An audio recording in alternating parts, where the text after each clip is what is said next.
Shows that make you laugh. Shows that make you think. Music that moves you. It could only be one place. Universal Broadcasting Network. Tune in at ubnradio.com. We may never know their names, yet Jody McBrayer brings the brightest talent to the forefront. Right here on Backline with Jody McBrayer. Exclusively on UBN Radio TV.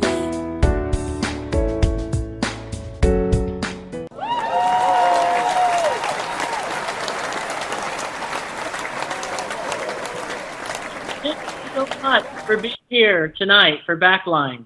I'm Jody McBrayer. Thanks so much for joining me. Obviously, I am not in the studio again tonight.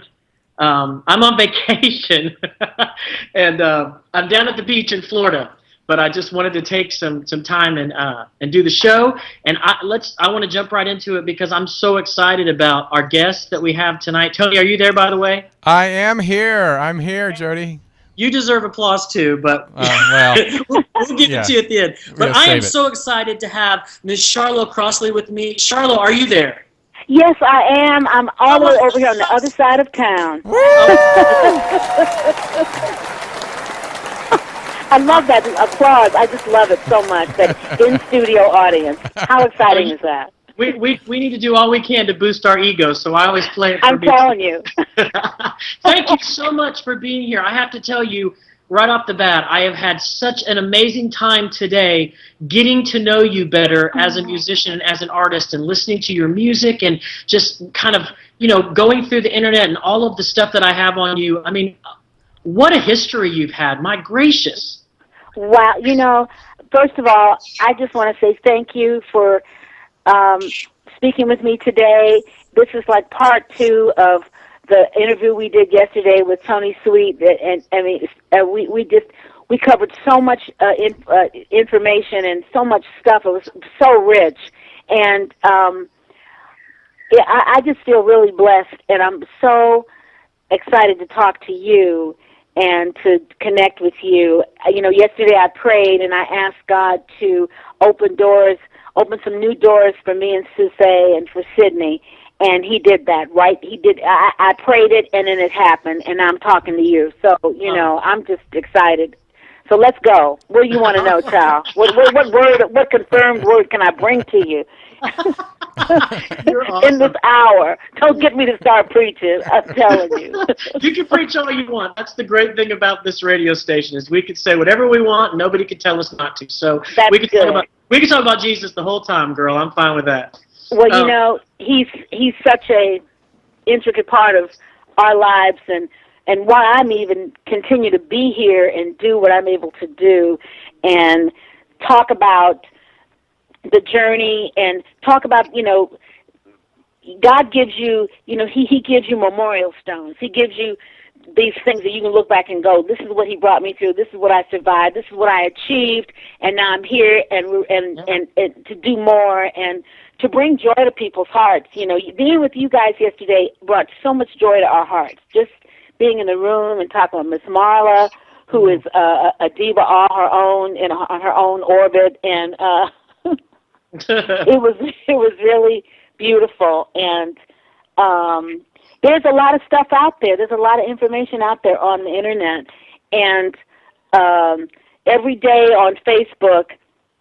And I admit it, I don't tweet as much as I ought to, but someone is always asking me a question or, wanting to know more about my time with Bette Midler, and I just did a big interview for the BBC about her, and it was a miracle that they even asked me, but she suggested to them that they talk to me, and so it was really nice to share some good memories and it was really a blessing for me to be a part of that. Well, you're just awesome, and I'm so excited. There's so many questions that I have that I've been thinking about all day. Listening to your music again, listening to the people that you've had the chance to sing with, and some of the stuff you've done on your own. Which I listened to your Live in Gardenia record this afternoon, and I love it. I love your smoky, raspy, rich tone and power that you have. I mean, God has blessed you with the gift, my friend. It is beautiful. And Tony Thank talked you. about you before, and to be honest, I'll be completely honest because that's just the way that I am. Is I had heard your name, but I don't know that I had ever heard you sing before, and so today I've just been so blessed by it. But we'll get to that in a minute. Okay. Let's start at the beginning. It's sort of what I do with every guest. I want to know. I know you grew up in Chicago, right? Correct. Okay. South side of Chicago. Okay, and you grew up singing in church. Yes, I did. All I right, started when I was 7 years old. Tell me a little bit about your musical heritage and how you decided to become the diva that you are today. Oh my God, that's another show. But I would love to hear it all, sister. Well, I started singing when I was 7 in church. My grandmother, my father's mother, she sang, and all of my father's family, the Crossley side of the family, honey, those black women could sing, and men. They had beautiful, rich voices, and they were great singers. Yeah. And they were a very peculiar group of people, but they were great singers. But so naturally, I grew up, and it's just a natural gift. So I started singing at 7 in church, in the children's choir, and then in the youth choir. And the thing that was so funny, because I grew up Methodist, so it was very, very, very conservative, learning the old hymns, which I absolutely love. Oh, and but it was very constrained, and nobody, we didn't get out of line, and there wasn't any jumping or shouting or swinging from the chandeliers and running around the church or anything like that. But we had a gospel choir, and every time they would sing, it was really exciting. And my father and my stepmother were in the senior choir, so they did a lot of liturgical music. So I grew up with this foundation of sacred hymns and very,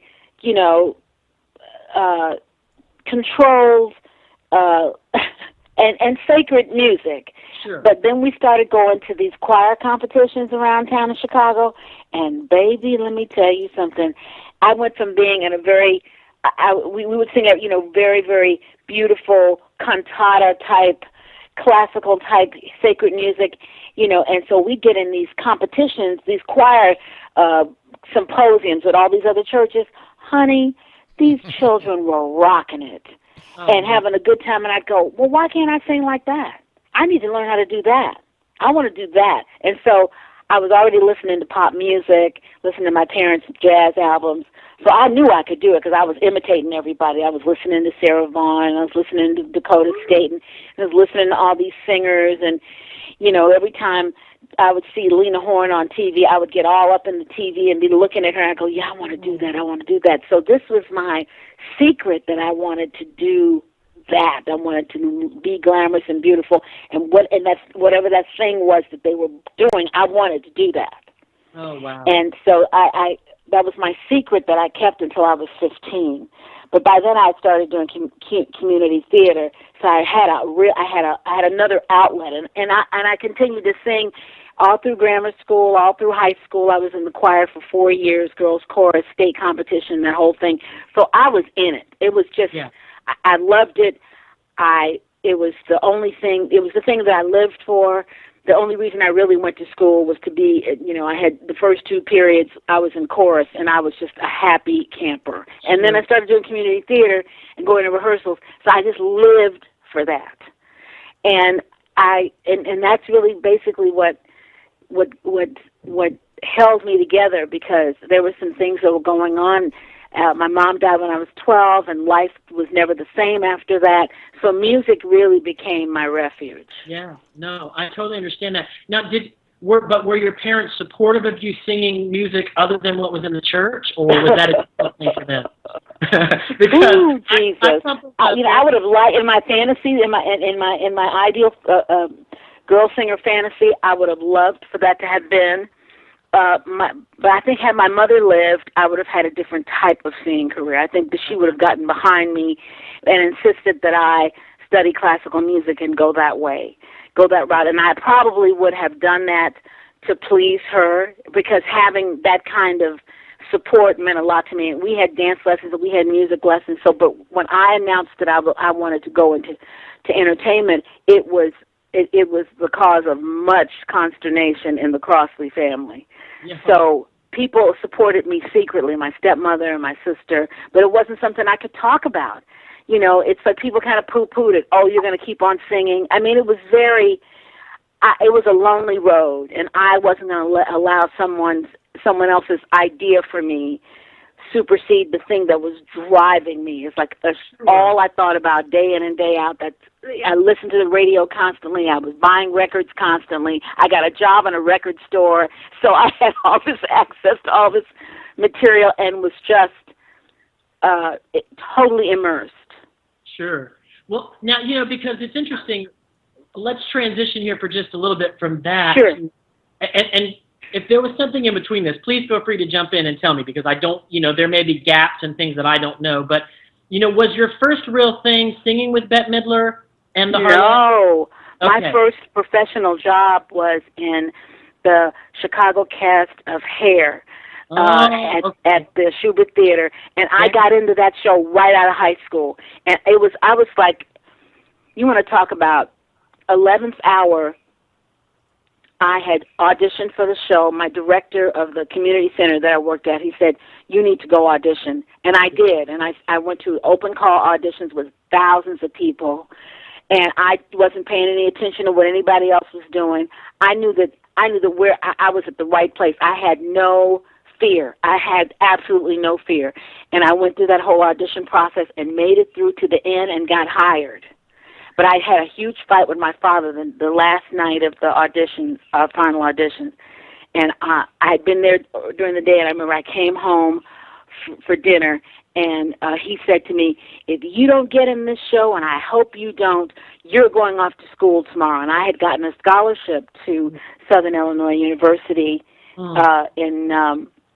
in Carbondale, and I had gone down and visited the school. I remember being on that campus and going, I just don't see myself being here in September. Yeah. I just don't see that. But I agreed to go if I didn't get the show. And I was praying all the way back downtown to the Schubert.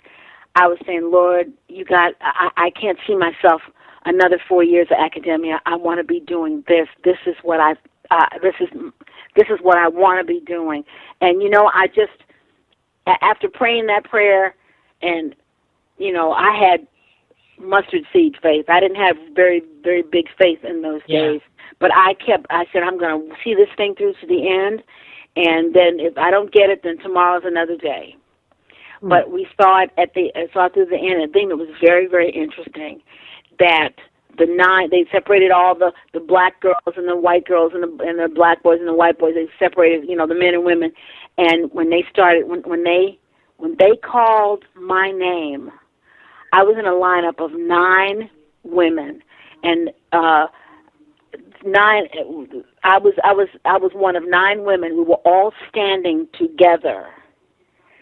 And there was like maybe 10 women to my right, and they didn't make it, but all 9 of us were standing in a row. I'll never forget it. Wow. And there was an incredible group of people. And so when they called my name, I never looked back. It's like the thing that was possibly looming over my head that I wouldn't, if I didn't get it, it's like that thing just disappeared. It's like the old thing was passed away, and here was this new thing, and I was in it, and it took up everything. It just filled up my whole world after that. And so that was my first. What you had to do. God knew. I mean, he had that plan for you, and you prayed that prayer, and He heard you, and you know, there's no question. I did, and you know, it was, and I look back at that time of my life, and there have been certain times of my life when things like that have happened. If there's a certain flavor to it that you know, then you enter into a rest. You're not freaked out, and you're not worried. You're just at peace. You have a crazy kind of a peace, and that's a song that we always used to sing, and I know you know it. This peace that I have, the world didn't give it to me, and that's exactly what happened in that sense. I had the peace of God, and that's when my professional career began, and I did that show for a total of 2.5 years. Wow, gosh, oh goodness. Well, tell me, what was the progression after that? Like, give me a brief little timeline, because I wanna play some music. I want people to hear that golden voice of yours. So, what was the progression? Well, I was in the chorus of Hair, and then I left. I went on tour with that show, and we settled in Washington D.C. And when that show ended in D.C., I went to New York. My sister, my best friend, moved me to New York, and I got to New York and auditioned for and booked the original Broadway cast of Jesus Christ Superstar. Okay. And that was a phenomenal experience. But it was wonderful because Tom O'Horgan, who had directed Hair, he also directed the Broadway cast of Superstar. And so I got to work with a lot of people who I'd worked with before in Hair, in different companies of Hair. And I made a lot of new friends, and it was an incredible experience. So it was experimental and more experimental theater, more theater games, learning the show. But, we went through intense sensitivity training for that show. That it was all straight out of the Bible. We had communion. We enacted the crucifixion. We crucified each other. We went through all of these things we experienced in learning the show, because we had to get into the mindset of a disciple, of someone devoted to following Jesus of Nazareth. Sure. And so it was, when people ask me about Jesus Christ Superstar, it was an experience that changed my life. And this is the thing that's crazy about that show. All of the people who played Jesus went into the ministry. Every single one of them that I did the show with, all the understudies, all the people took over for Jeff Van Holt. He went into ministry. Teddy Nealon went into the ministry, and 3 or 4 of the guys who covered them went into the ministry. All the guys that played Judas Iscariot have had some kind of thing happen in their life. Ben Vereen, he's gone into a type of ministry, but not mainline Christianity. All of the Marys have come into the things of God. And everybody's life was impacted by this show. That was an incredible phenomenon. When we talk about that, it was just incredible. Yeah. So it was during that time, right before I got in the show, I met Bette Midler. Okay. And she was dating a friend of mine, and we became friends. We were friends. We would hang out. I would go see her shows. I had never seen anything like it. And she was the toast of New York, and she was doing something no one had done. It was a crossbreed of so many iconic things in so many iconic mediums. She was like a little bit of Marlene Dietrich, a little bit of Mae West. She had a little bit of Carmen Miranda, so she had that old movie star icon thing going, and then she had this crossbreed of Janis Joplin and the Andrews sisters going, So there was all of these. When I first saw her, she was on a Johnny Carson show. She had on a black leather jacket and a 40s chintz dress, flowered chintz dress.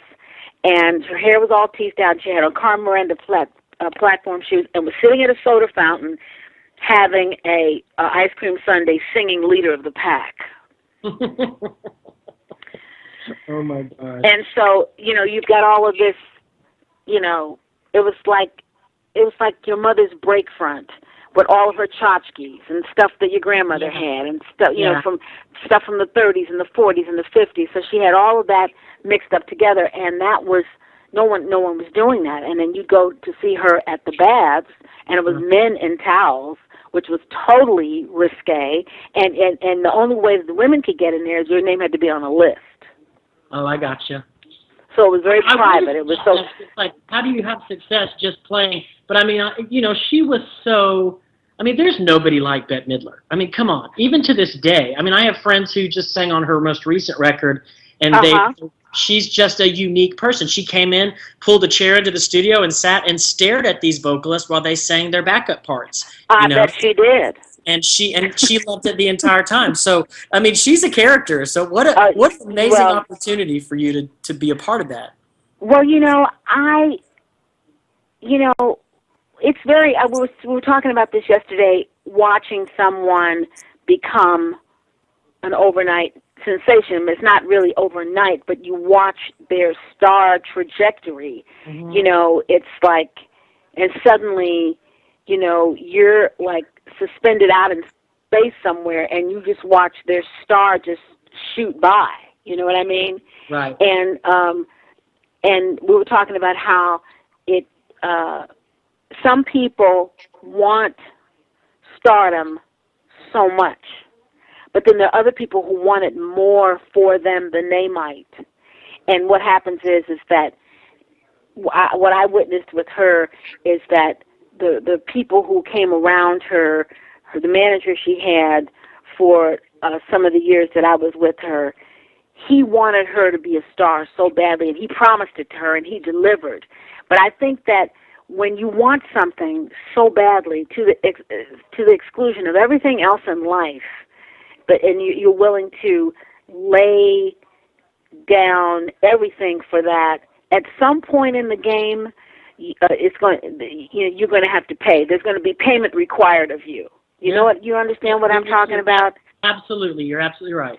And I watched that, and when you're part of when you're a support singer, and at that point, I had a lot of theater training and experience. So working with her, which it was different than being in a Broadway show, but it was interesting because everything was centered around her, which I didn't really take the time to try to analyze that at the time. I was very devoted to her as a friend, as a sister, as a singer, and very supportive. And I learned a great deal from her, and her from me. There was a great exchange between us. But the thing of it is that when you see somebody become famous, and it's like you start asking the question, well, who am I? Who am I in this mix? Okay, I'm a support player. I'm a hired gun. Yeah. You go from being a supportive player to being a hired gun. Yeah. And you come in and you do what you do to support and uphold them. And I remember Barry Manilow said to me when I first joined the group, because I replaced Melissa Manchester.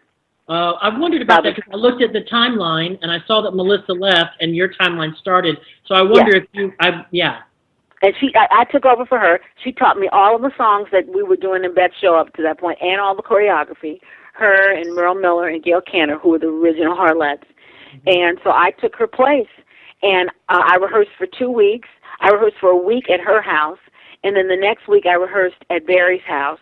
And they started teaching me the choreography. And then we got together, and Beth said, "You're good." And we just hit the road. I mean, so I was like out there on the road with her. Mm. In 3 weeks' time, I was like in it. Yeah. And it was interesting to. It was very interesting because it was so different from being in a play, being in a scripted show. It was very different. But I was young. I know how to roll with the punches then. But Barry Manilow said a very interesting thing to me. I was sitting at the piano with him, and the minute I sat down next to him, and he started teaching me the parts, listening to me sing, and he said, "You've got it." And he said, "This is what your job is in this, is to cover her and to make and to keep her singing on key." I said, "You got it." He said, "You can copy her, I can tell." He said, "You can mimic her voice." And I could for the stuff that we were doing. And he said, "We really want a pure girl group sound on this song, on this song, on this song." And I nailed it. And it was so much fun to sing that music, to sing those, to do Ron Ron, to sing the Crystals and the Ronettes. It was so much fun to sing that music. And because she totally recreated it, but, she put her spin on it, but we were like in it. And it was so it was so much fun. And Barry made it a lot of fun. So he and I immediately bonded. We bonded and are tight to this very day. He has been so wonderful, so kind to me, so encouraging to me to do my show, to do my album, and he said, you can sing it, you can do it, and so I was a harlot with her from 1972 to 1978. And then I did stuff with her on and off, but not as a harlot, but just, I did other stuff with her. And so it was great. It was great to be a part of her, to come in and do other stuff, record and perform in different, for all the charities, and to do all that stuff. So it was fun. She needs to count on me. I wanna play a song, a harlot song, if you don't mind, because please do. I want to play "Does Your Mama Know About Me?" I listened to that like 3 times today. First, before we play this, because I have a lot of musicians that listen and watch. I mean, we'll get to this in a minute, but the inspiration for my show was the 20 Feet from Stardom, which you had a part in as well, and we'll talk. Right. But a lot of musicians, and as musicians, and you know this as well as I do, we sit back sometimes and we listen to things, and as hard as we try to not analyze or overanalyze. You want to enjoy it, but it's just in our nature to be like, oh, they're pitchy, they're flat, they're sharp, That's correct. And I'm listening to this "Does Your Mama Know About Me?" and I know, what year do you think this was recorded? We did that in 1977. Okay, so as well as I do that back in the early 70s and the late 70s, recording technology wasn't like it is today. I mean, you didn't go, it was for the most part, you recorded it live, you could stack it, but there was no vocal, there was no pitch correction, there wasn't anything like that happened. No, and you know what? We rehearsed that song, we worked on that song, I think it took about 4.5, 5 months for us to finish that entire album. And we worked on that song, and a man by the name of John Barnes was our vocal arranger, musical arranger for that album, working with David Rubinson. And David Rubinson he had the Pointer Sisters then. He had the Pointer Sisters, and he had done LaBelle's Phoenix album, and he had Patty was on his label. It was under his. He was producing Patty, and he was also producing Herbie Hancock, who was also on our album too. Okay. For Maiden Voyage, and no, there was no pitch control, and we worked so hard. We stacked a lot of vocals. We recorded some part of our album. We recorded live with the band as a vocal guide. Okay. But for the most part, we were in there. They did the tracking, and we went in and we started stacking those vocals. Okay. And me and Sharon and Ula, we all had extensive studio experience. Sure. So we were in our element. Yeah. Well, it's flawless. Tony, you're still there, right? I'm Tony? Still here. Yeah. I'm still here. Okay. I want to play this for everybody, and we'll talk about it afterwards. But okay. This is "Does Your Mama Know About Me?" And this is did you guys go by just the Harlettes, or did you go? We went by we had problems with being the Harlettes, so the name of our album was formerly the Harlettes, and everybody referred to us as FTH. But it was Sharon Redd, Ula Hedwig, and Charlotte Crossley. All right. Let's listen to it. Thank you. Yes, ma'am.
Maybe I shouldn't worry, but I've been through this before.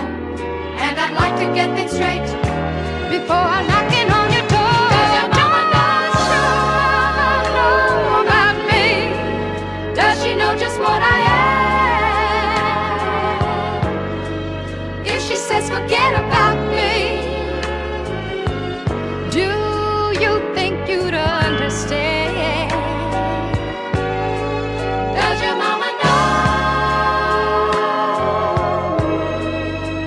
Does your mama know about me? Does your mama know? Does your mama know? Does your mama know about me?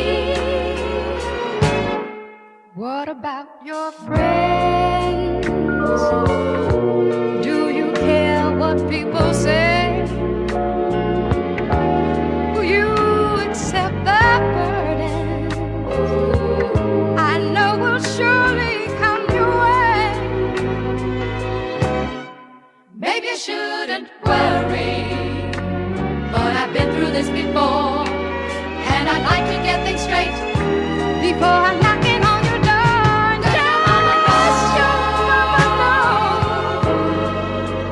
Does your mama know about me?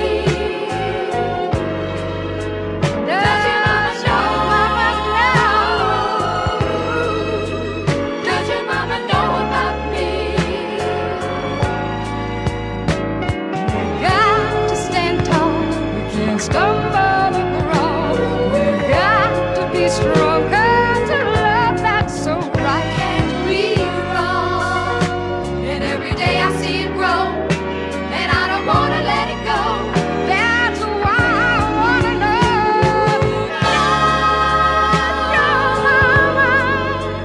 Does your mama know about me? Does she know about me?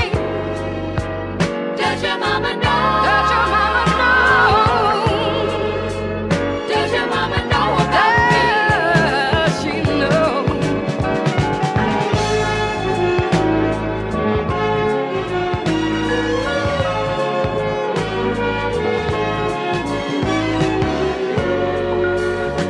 And every day I see it grow, and I don't wanna let it go. Oh my gosh. Wow. I tell you, Thank you. we have an expression on this show. Anytime that somebody sings their fanny off, I'm going to throw my shoe, and I threw my shoe. I'm telling Ooh. you, girl, that You is. know, I want to tell you, when we would do that song live, there wouldn't be a dry eye in the house. People would be throwing their shoes at us. But Tommy Chong was in a group called Bobby Taylor and the Vancouvers, and he wrote that song. So when when our producer David Rubinson chose that song for us, and it got out, that we were doing it, they came to our show when we were at the Roxy opening for Bette Midler, and it was just really something to. It was just really something to sing that song and have so much attention by it. But now it means so many more things now than it did. That was basically about a white guy and a black girl I wonder in a if that's racial what it was relationship. about. I wonder if that's what it was about, because it seemed like it was written that way. And you know what's so funny, as I was listening to it, it needs to be redone. That song needs to be redone. You know what? Can I tell you something? The thing that's interesting, when we did it, and that was 1977. Nobody else has done that song, have covered that song. Wow. Jody? Nobody else has covered that song. Ula Hedwig and I, the girl, our Harlot sister, Sharon Redd, the late, great Sharon Redd, sang the lead vocal on that song, and she sounds so beautiful. And when we've got some friends in the UK who've been playing it on their station, Soul USA Radio, and it just gets all this, people just love it so much, and it's so beautiful. And I'm just so grateful to be here to talk about it, and yes, somebody else needs to re-record it, and I just thank you so much for playing it, because it was, when we would do it live, people would go insane. They would just go insane. So we get a cult following. I've been walking around all day long. We were down at the beach today because I'm on vacation. And I've been walking all day and be going, does your mama know about me? And my daughter's like, maybe you should re-record it. Maybe you should put it out there. I love it. And the harmonies and the unisons even more so, just how tight your unisons were. I mean, it's yeah. Honey, let me tell you, John Barnes, he whipped us into a frenzy. I mean, he took advantage of the things that we did well. And we sang in unison well. We sang in harmony. You remember when we were singing with Bette Midler, when we would learn Boogie Woogie Bugle Boy or In the Mood, those are very, very tight harmonies. Yeah. So we had to we had that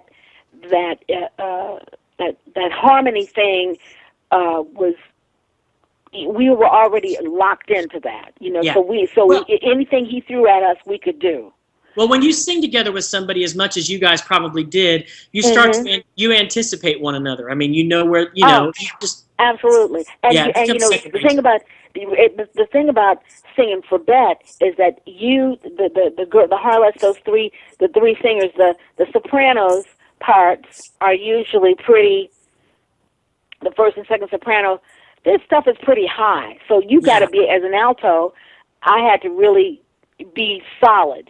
No matter who the sopranos were. But Ula and Sharon and I had a particular sound, and they had a particular thing that we did that nobody else had out of all the girls. Yeah. Even the girls now. But one thing was for certain was that you had to be able to have your stuff together, because she would be, she would go off the deep end. So you had to always keep that thing tuned up.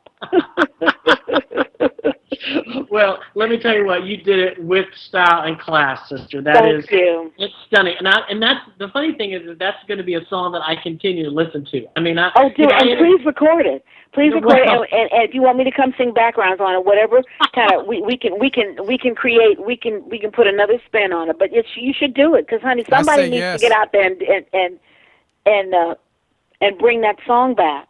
Oh, I love it. I don't want to interrupt, but I say yes. I said I don't want to interrupt, but I say yes. Do it. Yes, definitely. Thank you. If you were up to Tony, I'd be singing the phone book. My God. It's always a nice place to start, at the phone book. Well, people like you could sing the phone book and I'd buy it. Okay, so I have to say this just as a personal preference too. I mean, I grew up in the church. My father was a Baptist pastor. Now my dad was cool. I mean, he was cool. I mean, he didn't care what I sang. He didn't care. My dad was just. He was great. He was he was in the Air Force for, almost, I guess, 10 years. And so, when you're in the Air Force, you're just around a bunch of pirates all the time. I mean, crazy. So, he was more concerned about people's hearts and then learning about Jesus that way than he was about the rules and the regulations of. You know what? And God bless him for that, because that's the heart of God. That's the heart. Amen. That's the sacred heart of Jesus Christ. He cared about the hearts of men. He knew people were going to. He wasn't so interested in what people were doing. He was interested in what was going on in their heart. No, Charlo, that's what the Bible says. Man looks on the outward appearance. God looks on the heart. I mean, absolutely. So come anyway, on now. I don't get me started freaking out. We'll pass the plate. And then we'll have to have an offering. Everybody has to take an offering. But I grew up listening to, the R&B divas, Aretha Franklin, Gladys Knight, and then Anita Baker was a big. Let me tell you something. That Anita Baker, I was listening to her. I spent a Saturday before last. I was doing some stuff around the house, and I was just pulling up stuff on my phone and just had my earplugs in. And this little dark diva took me on a journey. I said, no, she's not going to work my nerves today. But what an incredible, emotional singer. And I saw her live, and she was awesome. But she is really one of our recording artist treasures. I mean, her stuff is so consistent. I said, no, Miss Thing is not going to work me this Saturday. It was, and you know what happens when you listen to somebody like that for a day, then you start thinking about what you're doing. It's like, you need to get your stuff together, sister. You need to pull it together and get on the beam, But see, that's a natural way she flows. She's not striving. It just flows naturally out of her.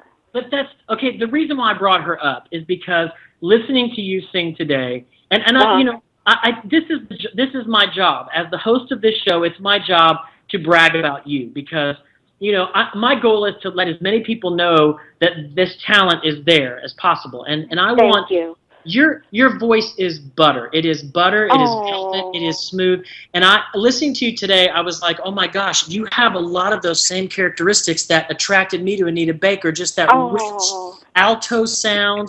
Yes. But you're powerful. You have power behind it. And I want to play. Let me ask you this question. What was your favorite song? You know, you just did a record last year called Live from Gardenia, right? Right. Okay, and it's a live like jazz recording, which is stunning, by the way. I love how raw and real it is. Thank you so I love much. that you preach on it. You preach a little bit at the end, and I love that. Oh, did I use bad language? No, you preached. Oh, I did preach. You know what? It just comes out.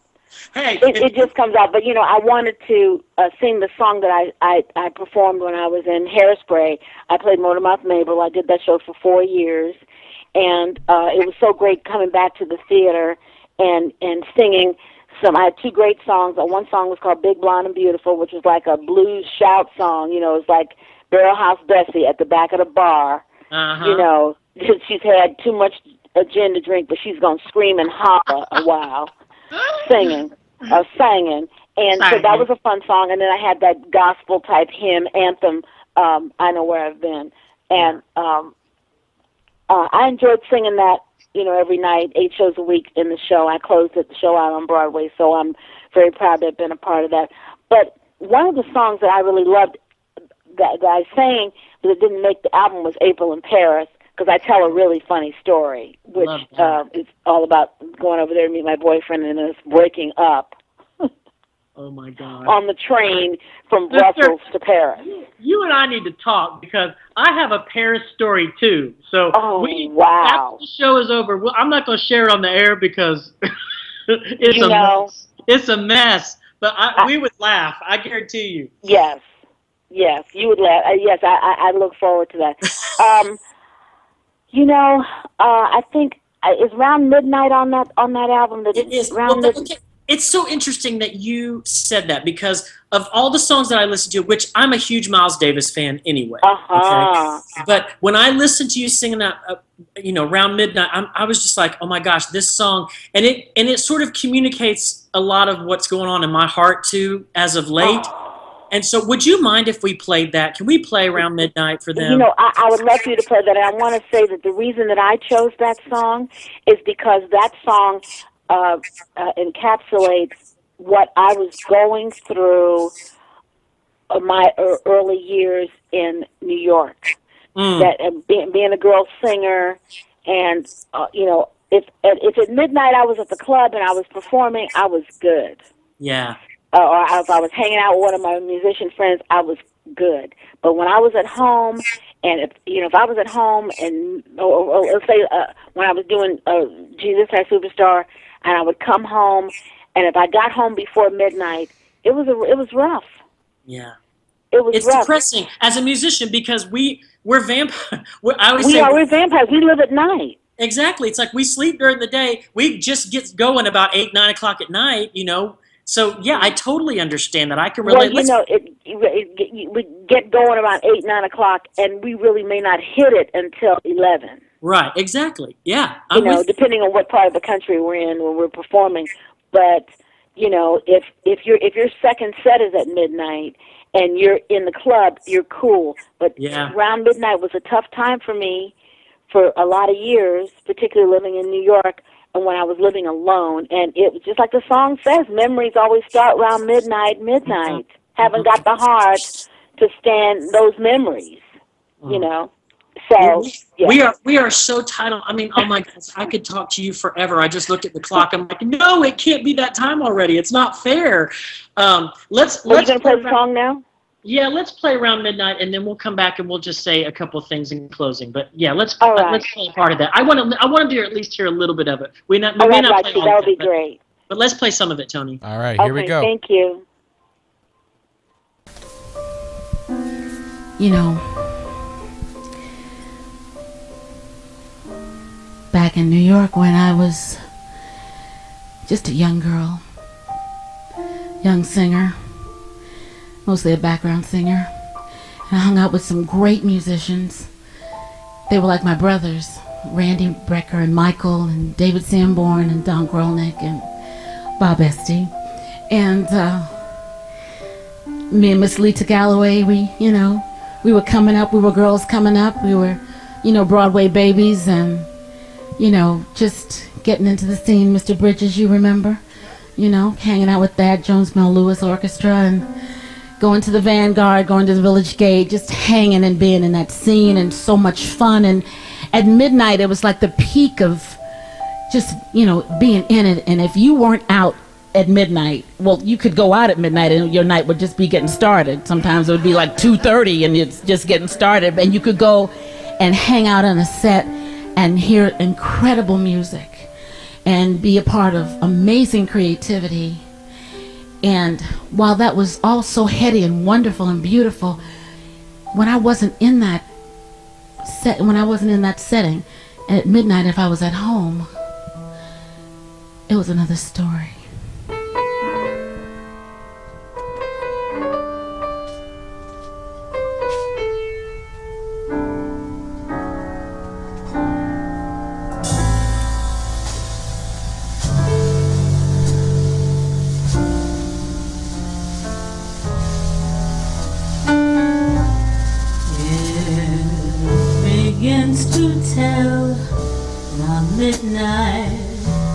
Midnight, I do pretty well till after sundown.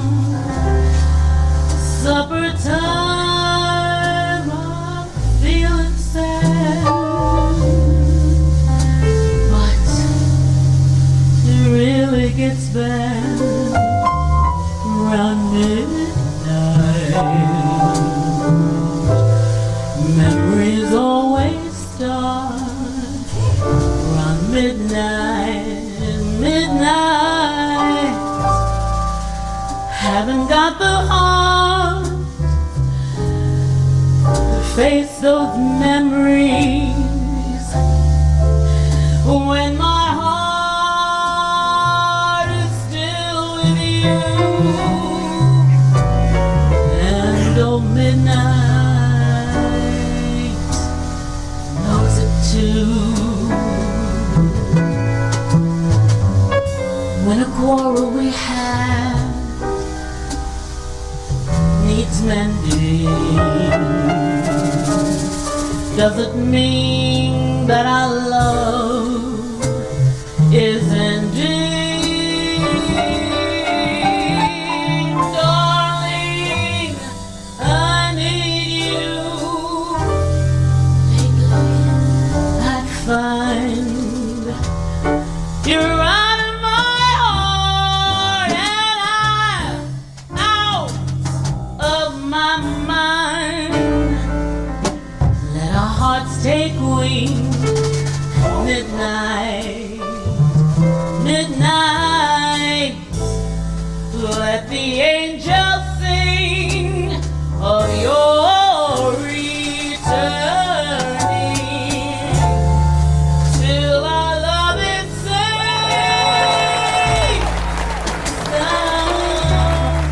I want to listen to it all. Okay, we only have about 3 minutes left. I'm so sorry because I could sit here and talk all night long. You are just a delight. Seriously. Thank you so much. That was so nice to hear that again. How can people get a hold of that record? How can people get Live at Gardenia? They can get Live in Gardenia on CD Baby by typing in the search engine Charlo Crossley, Live at the Gardenia. They can get it on Amazon.com. They can do the same by searching Charlo Crossley, Live at the Gardenia. Okay. And they'll send it right out to you. And I'm going to be doing some new stuff soon. I'm going in the studio to record some Jackie Trent songs and some pop girl singer stuff. And I'm really looking forward to it. But people can reach me on Facebook, Charlo Crossley, Fortier. Fortier is my married name. And friend me and holla at me and pray for me. I'm I'm happy to be there, grateful, and so happy to talk to you. We must do this again soon. No, well, I come into Los Angeles all the time, and I was thinking, and Tony, you can back me up on this. She would be amazing at jazz night, would she not? Is Tony there? Jazz here. night at the W. I don't know if you've ever heard of it. You know what? Yes, I have. I heard they're getting ready to do Broadway at the W, but I would love to be part of Jazz Night at the W. I would love to. I got my charts. I got my people. I can show up. Well, girl, they've got a great band there, so all you'd have to do is give them the tune, and they would know it when you showed up. But I'm gonna host a little bit when Nikki Leonti is getting ready to have a baby, and so I'm gonna do a couple of nights of hosting for her, and I'm gonna get in touch with you. I would love to have you come in and sing for me on that. You can count on me. You just call me, and I'm there. Awesome. Charlo Crossley, everybody, please. Yay! I love you. God bless you. Thank you. Thank you.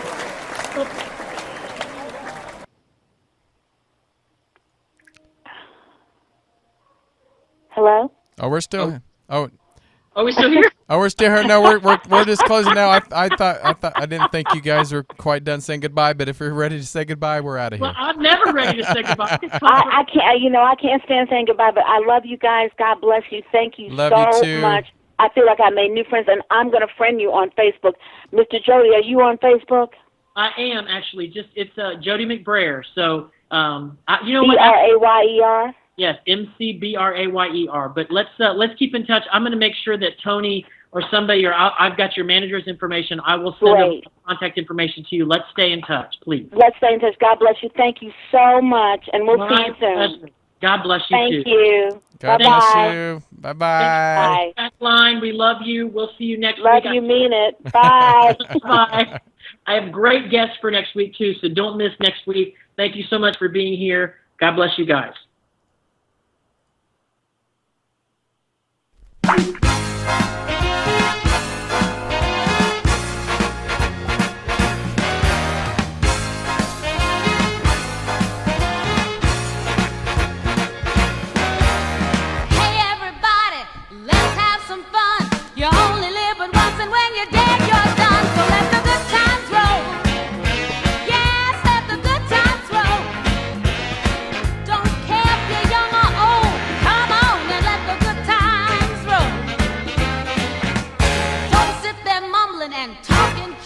If you wanna have a ball, you gotta spend some cash. So let the good times roll.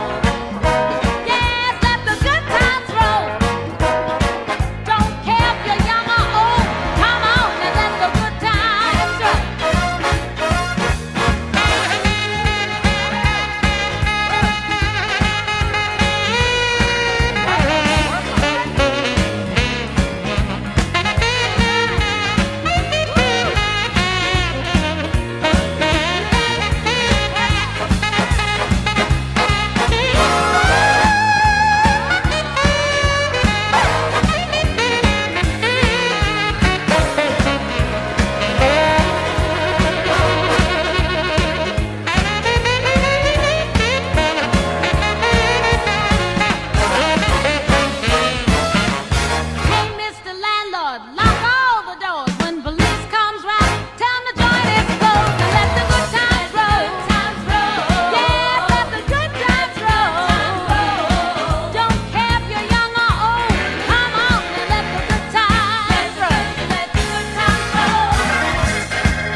Topics and music that affect your life from Universal Broadcasting Network. Tune in at ubnradio.com.